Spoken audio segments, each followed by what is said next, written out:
ఓం సాయిరామ్. సమర్థ సద్గురు సాయినాథ్ మహారాజుకి జై. సాయి భక్తులందరికీ నమస్కారం అండి. మన బాబాగారి దయ వల్ల మనందరం బాగుండాలి, సంతోషంగా ఉండాలి అని చెప్పి మనస్ఫూర్తిగా కోరుకుంటూ ఈరోజు వీడియో స్టార్ట్ చేసే ముందు, ఇప్పటి వరకు మీరు ఎంతోమంది దగ్గర జ్యోతిష్యం చెప్పుకొని విసిగిపోయి ఉన్నారా? అయితే మనకు తెలిసిన గురువుగారు షిరిడి సాయిబాబా ఆశీస్సులతో జ్యోతిష్యం చెప్తున్నారండి. గురూజీ సుబ్రహ్మణ్యరాజు గారు నంబర్ 1 వశీకరణ స్పెషలిస్ట్. వీరి ఫోన్ నెంబర్ 9908224144. ఎలాంటి ప్రాబ్లమ్స్ ఉన్నా కేవలం ఫోన్ ద్వారా పూజలు చేసి పరిష్కరించేస్తారు. మీరు వెళ్ళాల్సిన పని లేదు, పర్సనల్గా కలవాల్సిన పని లేదు. ఉన్న చోటనే కదలకుండా, మూడో కంటికి తెలియకుండా మీ మొండి సమస్యలను సైతం మీరు పరిష్కరించుకోవచ్చు. ప్రేమ, పెళ్ళి, ఉద్యోగం, రాజకీయం, విదేశీ ప్రయాణం, ధనం నిలకడగా లేకపోవటం, భార్యాభర్తల మధ్య గొడవలు, ఆస్తి తగాదాలు, అప్పుల బాధలు, స్త్రీలు పురుషులకు ఎటువంటి గుప్త సమస్యలు ఉన్నా నంబర్ 1 వశీకరణ స్పెషలిస్ట్. మీ మీద, మీ ఇంటి మీద చెడు ప్రయోగం చేసిన, జరిగి ఉన్న నరగదిష్టి, నరగోష్ట, సంతాన సమస్యలు, భార్యాభర్తల మధ్య, లవర్స్ మధ్య అనుమానాలున్నా, అపార్థాలు ఉన్నా, థర్డ్ పర్సన్ ఉన్నా, అత్తాకోడళ్ళ మధ్య సఖ్యత లేకపోయినా సరే ప్రతి ఒక్క ప్రాబ్లంకి చక్కటి సొల్యూషన్ ఇస్తున్నారండి. మీ వివరాలన్నీ కూడా సేఫ్ అండ్ సెక్యూర్గా ఉంచుతారు. మీకే కాదు, దేశ విదేశాల్లో ఉన్నవారు వాళ్ళ ప్రాబ్లమ్స్ని సైతం పరిష్కరించుకుంటున్నారు. విదేశాల్లో ఉంటున్నవారు దిక్కుతోచని స్థితిలో, అయోమయంలో ఉన్నప్పుడు ఈ గురువుగారికి కాల్ చేసి వాళ్ళ ప్రాబ్లమ్స్ని సాల్వ్ చేసుకుంటూ ఈరోజు హ్యాపీగా లైఫ్ లీడ్ చేస్తూ ఉన్నారు. కాబట్టి స్క్రీన్ మీద కనిపిస్తున్నటువంటి ఈ నెంబర్కి ఒక్కసారి కాల్ చేయండి. మీ సమస్యను గురువుగారితో పంచుకోండి. సమస్యకు పరిష్కారం విన్న తర్వాత ఆనందంతో మీరే నాకు మెసేజ్ చేస్తారు. ఇక వీడియోలోకి వచ్చేస్తే, ఈరోజు బాబాగారి సందేశం. బిడ్డ, ఈరోజు నేను నీతో మాట్లాడాలని వచ్చానమ్మా. నువ్వు ఎవరితోనో చెప్పుకోలేని బాధని నాతో పంచుకోవాలి అనుకుంటున్నావు కదా. అందుకే నేనే స్వయంగా నీ తండ్రిని నీ దగ్గరకు వచ్చాను. నీ మనసులో ఉన్న ఆందోళన, నువ్వు అనుభవిస్తున్నటువంటి దుఃఖం, నీకు కలిగే భయం, ఇవన్నీ నాకు వినిపిస్తూ ఉన్నాయి. నిన్ను సృష్టించింది నేనే కదా బిడ్డ. ఈరోజు నేను నిన్ను కలవడానికి వచ్చాను. నువ్వు అనుకుంటున్నావు, బాబా నన్నెందుకు వదిలేశావు, ఎందుకు నా ప్రార్థనలకు సమాధానం ఇవ్వటం లేదు అని నన్ను అడుగుతున్నావు కదా. తల్లి, నువ్వు బాధతో ఏడుస్తున్నావు. నీ గుండెల్లో మోయలేనంత బాధ, భారం ఉన్నాయి. నీ ఆత్మలో సందేహం ఉంది. కానీ బిడ్డ, నేను ఎప్పుడూ కూడా నిన్ను వదలలేదమ్మా. నువ్వు కన్నీరు కార్చిన ప్రతి క్షణం నేను నిన్ను నా గుండెల్లో దాచుకున్నానమ్మా. నిన్ను ఎవరైనా అవమానించినప్పుడు, నిన్ను బాధించినప్పుడు, నీ కళ్ళల్లో కన్నీరు వచ్చినప్పుడు ఆ కన్నీటి ప్రతి బిందువు నా కళ్ళ ముందే పడుతుంది. బిడ్డ, నీ బాధ నాకు తెలియకుండా ఉండదు కదా. ఎన్నిసార్లు అనుకుని ఉంటావు, బాబా ఎందుకు నాకు ఇన్ని పరీక్షలు పెడుతున్నావు, నేనేం తప్పు చేశానని, ఎందుకు ఈ కష్టాలు అని నన్ను అడిగావు బిడ్డ.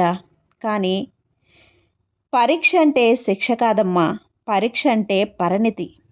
నేను నీలో ఉన్న బలాన్ని తెలుసుకుంటున్నాను, కానీ నీకు నీ బలం తెలియడం లేదు. అందుకే కొన్నిసార్లు నేనే నిన్ను బాధలోకి నెట్టేస్తూ ఉంటాను. అందుకే కొన్నిసార్లు నిన్ను అలా చేసినప్పుడు నీ ఆత్మను మళ్లించి నీలోని శక్తిని బయటకు తీస్తుంది. ఏది జరిగినా నీ మంచికే జరుగుతుంది. అది గుర్తుంచుకో బిడ్డ. చంద్రుడు చీకటితోనే ప్రకాశిస్తాడు. గంగాజలం పర్వతాన్ని ఢీకొని సాగే నీరవుతుంది. అలాగే కష్టాలను దాటితేనే దివ్యమైన శక్తిగా మారుతావు. నువ్వు ఎప్పుడూ అనుకుంటూ ఉంటావు, అందరూ సంతోషంగా ఉన్నారు బాబా అని, నేను మాత్రమే ఎందుకు బాధలో ఉన్నాను అని. అందరూ ఉద్యోగాలు, పనులు చేసుకుంటూ సంతోషంగానే ఉన్నారు. కానీ నేను నిన్నే నమ్ముకున్నాను కదా, మరి ఎందుకు ఇంత ఒంటరినయ్యాను నేను అని బాధపడుతున్నావు. బిడ్డ, అయితే విను. నువ్వు అనుకుంటున్నావు కదా నేను ఒంటరిగా ఉన్నాను అని. నీ జీవితంలోకి ఎంతోమంది వస్తూ ఉంటారు, పోతూ ఉంటారు. కానీ నీతో ఎవ్వరూ కూడా శాశ్వతంగా ఉండిపోరమ్మా. బంధాలు, బంధుత్వాలు, ప్రేమలు ఇవేమీ కూడా శాశ్వతం కాదు. నీకు నువ్వే శాశ్వతం. కష్టాల్లో ఉన్నా బాధల్లో ఉన్నా నేనున్నాను అని నీకు ఎవ్వరూ ధైర్యం చెప్పరు. నువ్వు ఏ బంధువుల కోసమైతే నీ భవిష్యత్తుని బాధలతో నింపుకున్నావో ఆ బంధువులు ఎవ్వరూ కూడా నీకు తోడుగా ఉండరు. వారు ఎవరి పనిలో వారుంటారు. నువ్వు సంతోషంగా ఉన్నావా లేదా అని ఎవ్వరూ నిన్ను అడగరు.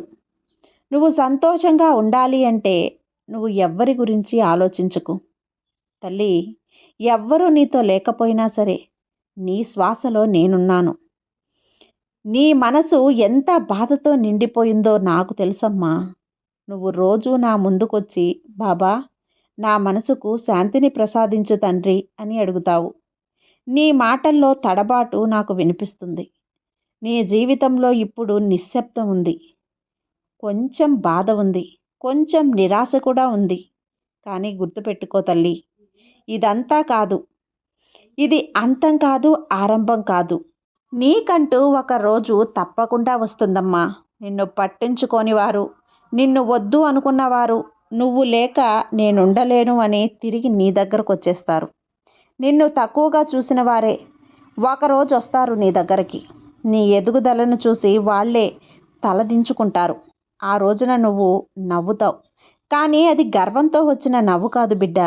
ఆ నవ్వు కృతజ్ఞత. ఎందుకంటే ఆ బాధ నీకు బలం ఇచ్చింది. నువ్విప్పుడు కష్టపడుతున్నావు.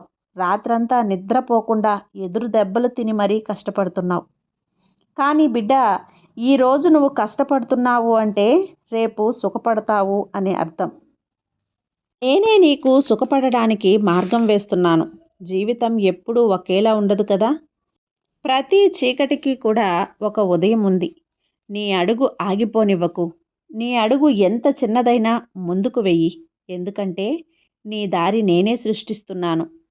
బిడ్డా, కష్టాలు వచ్చినప్పుడు కోపం తెచ్చుకోవద్దమ్మా. అస్సలు ఏడవద్దు. నువ్వు ఏడుస్తూ కూర్చుంటే నీ బాధలు అసలు తగ్గవు. ఆ కన్నీరు నీ బలాన్ని కడిగేస్తుంది. దానికి బదులు ఆ కన్నీరు నీ శక్తిగా మార్చుకొని ఏది జరిగినా స్వీకరించు. జీవితంలో జరిగేది నీకు వ్యతిరేకం కాదు, నీకోసం జరుగుతుందమ్మా. ఒక తల్లి తన పిల్లవాడిని పెంచడానికి ఎన్ని రాత్రులు తన పిల్లాడి కోసం కాపలాగా కూర్చుంటుందో అలాగే నేను కూడా నీ కష్టాన్ని కాపాడుతున్నాను. నీ బాధల్లోనే పరిణితి ఉంది. ఒక్కరోజు నువ్వు వెనక్కి చూసుకుంటే అర్థం చేసుకుంటావు. ఈ కష్టాలనేటివి లేకుండా ఉంటే ఈ బలం నీలో మేల్కునేదే కాదు. బిడ్డా, నిన్ను ఎవ్వరైనా సరే వెనక్కి నెట్టినా సరే నువ్వు ముందుకు సాగు. నిన్ను ఎవ్వరు వదిలిపెట్టినా నిన్ను నేను చూసుకుంటూ ఉన్నాను. ఎవ్వరు వదిలిపెట్టినా ప్రతి ఆశ నేను తిరిగి ఇస్తాను. నువ్వు ఎదురు చూస్తున్నది అవకాశాలు. ఒకరోజు కొత్త రూపంలో నీకు తిరిగి వస్తాయమ్మా. నువ్వు ఎదురు చూస్తున్న అవకాశాలు ఒకరోజు నిన్ను వెతుక్కుంటూ వస్తాయి. నీ కళ్ళ ముందు ఒక కొత్త ప్రపంచం మెరుస్తుంది. అది నీ కృషికి ఫలం. ఇప్పుడు నీవు నీ జీవితానికి బలం అనుకుంటున్నావు కదా, కానీ రేపు అదే నీకు గర్వకారణం అవుతుంది. అందుకే బిడ్డ, ఈరోజు పడిపోకు. నీ అంతరాత్మకు ఉన్న శక్తిని గుర్తు తెచ్చుకో. నీవు చిన్నవాడివి కాదు, నీవు బలహీనుడివి కాదు. నీ లోపల నా శక్తి ఉంది. నీలో నేనే ఉన్నానమ్మా. కష్టం వచ్చిన ప్రతిసారి ఇది నా బాబా పరీక్ష అనుకో. ఎందుకంటే నేను పరీక్షిస్తేనే కదా నీ బలం మేల్కుంటుంది. ధైర్యంగా ఉండు, భయపడొద్దు. నీకు సమయం వస్తుంది. సమయం వచ్చినప్పుడు కేవలం గెలిపే కాదు, నీ జీవితమే మారిపోతుంది. నీ శబ్దం ఫలిస్తుంది. నీ జీవితమే మారిపోతుంది. నీ నిశ్శబ్దం నాదమవుతుంది. నీ కన్నీరు కాంతిగా మారుతుంది. అందుకే బిడ్డ, ప్రతిరోజు నీ బాబా నామస్మరణ చేస్తూ ఉండు. అది నీకు బలమిస్తుంది, దారిని చూపిస్తుంది. ఏది ఏమైనా కానీ బాబా నాతోనే ఉన్నాడు, నా వెంటే ఉన్నాడు, నా ప్రతి శ్వాసలో ఉన్నాడు అని నువ్వు నమ్మకంగా ఉండమ్మా. నువ్వు నడుస్తూ ఈ నేలకి తాకిన నీ ప్రతి అడుగులో కూడా నా ఆశీర్వాదం ఉంది. నీవు పడిపోతే నేనెత్తుతాను. నువ్వు ఏడిస్తే నేను ఓదారుస్తానమ్మా. నువ్వు భయపడితే నీలో నేను ధైర్యాన్ని అవుతాను. నీ పయనం ఇంకా పూర్తవలేదు బిడ్డ. ముందు ఇంకా వెలుగు ఉంది. అది నీ కోసమే ఎదురు చూస్తూ ఉంది. దాన్ని నువ్వు దాటి వచ్చేయాలి. నిన్ను వదిలిన వాళ్ళు తిరిగి వస్తారు. నీ కష్టం సుఖంగా మారుతుంది. నీ పేరు ప్రపంచం పలుకుతుంది తల్లి. నీవు కష్టంలో ఉన్నప్పుడల్లా నేను నీ వెనకే నిలబడుతూ ఉంటాను. నీవు చూడకపోయినా సరే నీకు అడ్డుగా నేను నిలుస్తాను. నీ ప్రతి బాధను కూడా బాబా ఆహ్వానంగా భావించు, శాపంగా కాకుండా.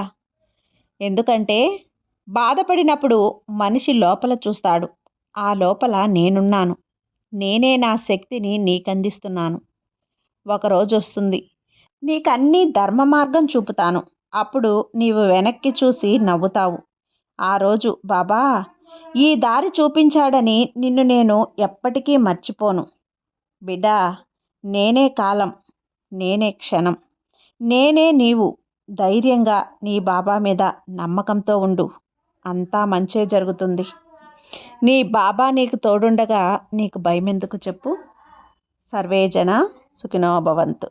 జై సాయిరామ్.